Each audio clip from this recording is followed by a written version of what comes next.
Here's how to make a poppy for Remembrance Day. You might want to have these all over your house made out of paper, so I will show you. And as a bonus, I'm going to show you how to make it so that your poppy that you wear on your sweater doesn't fall out all the time. Well, let's start. We want to have a circle of the size of the poppy that you want.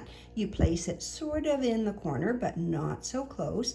And I use a circle of a lid because, you know what, I find it really hard to make a circle that is even and not wobbly like an oval. So you start wherever it is you want, and you want to make the outside of your poppy by making long curvy lines around the outside.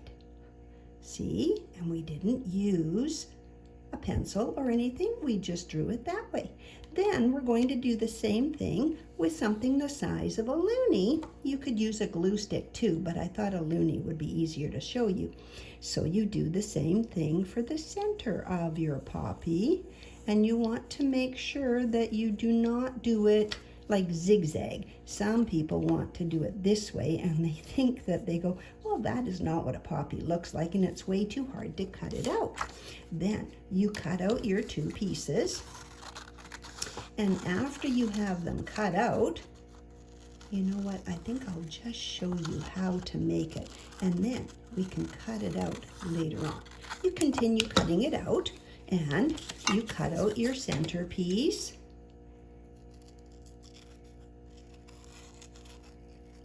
I won't finish it, but I'll give you the idea.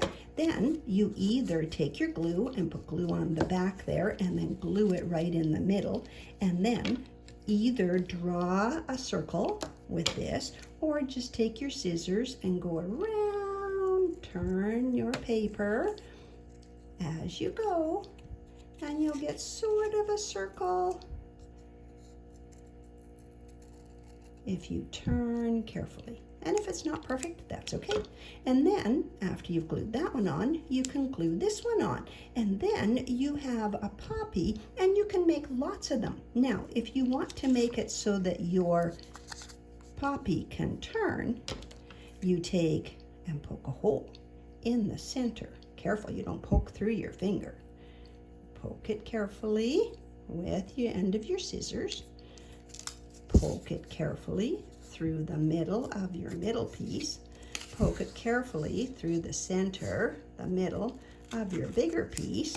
Then take a brass fastener. You know what these are? They're the ones that look like it's going to do the splits when you are finished with it. And I always hold it like as if I'm giving a needle. Put your two fingers here and this one here.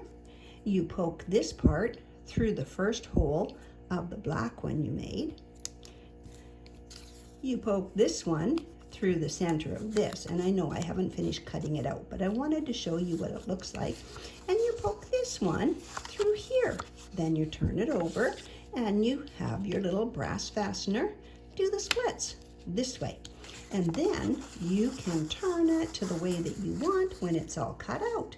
Now, here's our bonus. If you have a poppy and you want to put it on your sweater, but you know it always falls out, what you do is you get a little piece of tape, not very big. After you've put your poppy through your sweater, you take your piece of tape and you wind it carefully around the little metal stem part on your poppy. And then you can slide it up or slide it this way so that you don't see the poppy. Now, if you don't like it sticking out, you could just make it so that, let's pull that off, so that when you do it through your sweater, you go back again to the other side. Oh, let's see if I can do this without poking myself. And then you attach your piece of tape to the back so that the piece that you're seeing is, or so that you don't see what's in behind there, and it won't come out when you tug on it. Thanks for watching. Happy Remembrance Day.